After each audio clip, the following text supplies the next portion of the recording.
नमस्कार, मेरा नाम है गौरव पाल और इस समय हम लोग यमुनानगर में हैं।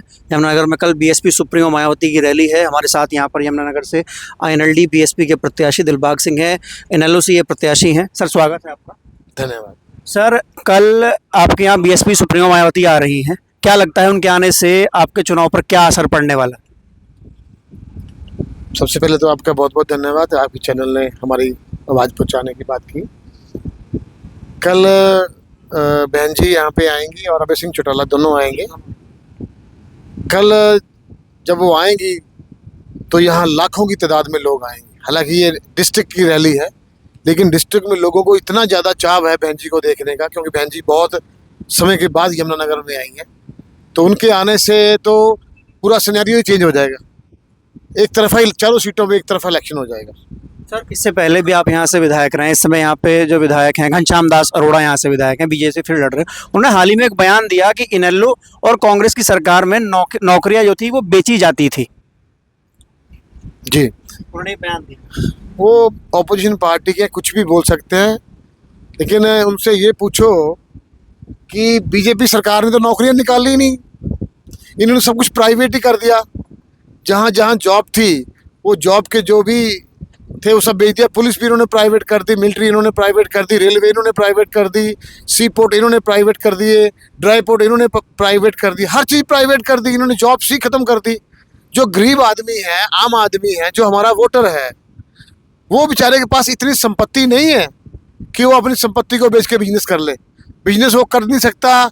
जॉब्स का जो सोर्स था वो इन्होंने बेच दिया। तो वो लोग कहाँ जाएंगे? अब वो लोग बड़े परेशान हैं। इसलिए आज सब लोग बहन जी की तरफ और अभय सिंह जी की तरफ, मुंह की तरफ देख रहे हैं कि किस तरह इनकी सरकार बने और सरकार बन के लोगों को दोबारा फिर पुराने जमाने तरह उसी तरह से लोगों को जॉब्स मिले, ताकि लोगों को अच्छी रोटी लोग खा सकें। सर, जिस दिन से गठबंधन हुआ था, चंडीगढ़ में इस गठबंधन का ऐलान हुआ, उस दिन से ही कांग्रेस के लोगों ने, खासकर कांग्रेस के लोगों ने ये नैरेटिव चला, ये बातें कही कि ये गठबंधन तो भाजपा को फायदा पहुंचाने के लिए है, ये तो भाजपा की बी टीम है, हमारा वोट काट रहा है। वो जो कांग्रेस है वो डरी बैठी है। पिछली बारी जब पार्लियामेंट का इलेक्शन था, पार्लियामेंट के इलेक्शन में कांग्रेस ने एक, खास तौर पे इनके गठबंधन ने एक अफवाह डाली कि अगर बीजेपी रिपीट करेगी, कांग्रेस नहीं आएगी, तो जो संविधान है वो बदल देंगे। जो हमारे लोग थे, हमारे लोग गरीब लोग हैं। मेरा किसान भी गरीब है, मेरा मजदूर भी गरीब है। हमारे जो वोटर हैं, जो हमारे मूल वोटर हैं, वो गरीब आदमी हैं। वो संविधान से उनको बहुत ताकत मिलती है। उन्होंने कहीं ना कहीं अपनी ताकत को कमज़ोर होते हुए देखा, तो उन्होंने देखा कि पूरे इंडिया में गठबंधन जो है, ये कांग्रेस गठबंधन है, सब लोगों ने उनको वोट दी। ये उसी खुशफहमी में जी रहे हैं।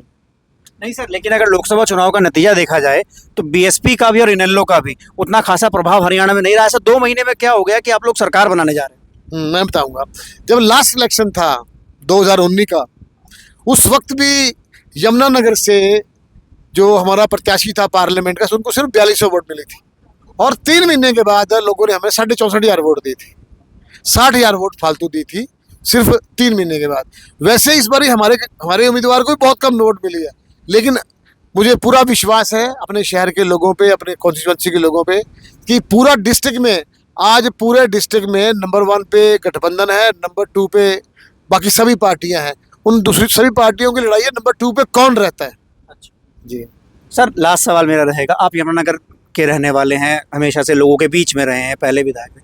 ऐसा यहाँ पर क्या कमियां हैं जो कांग्रेस और भाजपा के कार्यकाल में नहीं हो पाया, आपको लगता है आपकी सरकार में होगा, लोग आपको वोट करेंगे? हाँ, सबसे बड़ी तो मैं बात है, इस शहर में दिक्कत है, एक तो लॉ एंड ऑर्डर नहीं है, दूसरी करप्शन बहुत ज़्यादा है। कि चाहे जो सरकार के आदमी भी हैं, जो बीजेपी के वर्कर भी हैं, उनका भी बगैर पैसे के काम नहीं होता।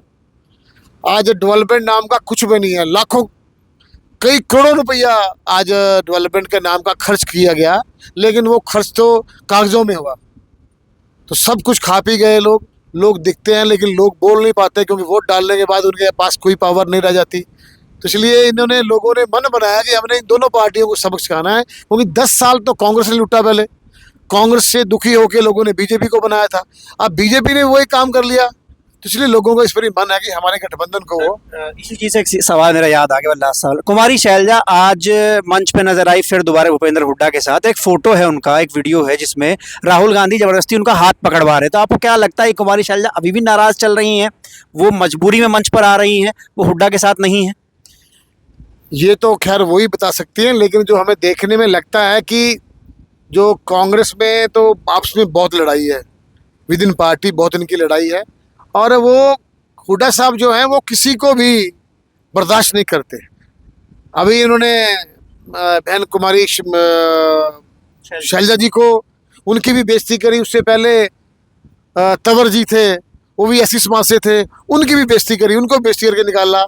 फिर किरण चौधरी थी, उनकी भी बेइज्जती करके निकाला। ये सोचते हैं कि मैं अकेला रह जाऊं पार्टी में, बाकी सब लोग निकल जाए, लेकिन इनको मैं बताना चाहूंगा अगर ये अकेला रहेगा तो अकेला ही रह जाएगा। सब अगर सरकार आ भी जाती है कांग्रेस की जिस तरीके से गुटबाजी, तो क्या लगता है आपको चल पाएगी वो? सरकार किसने कह दिया है कि सरकार 1% आ भी जाती है। सरकार तो लोग गठबंधन की आएगी। मध्य प्रदेश में आई थी तो गुटबाजी में टूट गई थी, महाराष्ट्र में आई फिर वो गुटबाजी में टूट गई। सरकार जो आएगी वो बहुजन समाज पार्टी की और लोकदल की ही सरकार आएगी। अच्छा। और लोगों का विश्वास है। आप कल की रैली जब आए उसमें मैं आपको इनवाइट करूंगा, जरूर आके देखना। एक डिस्ट्रिक्ट की रैली में अगर लाखों लोग आते हैं तो आप हिसाब लगा लो कि कितने लोग दुखी होंगे इनसे। जी बहुत शुक्रिया सर।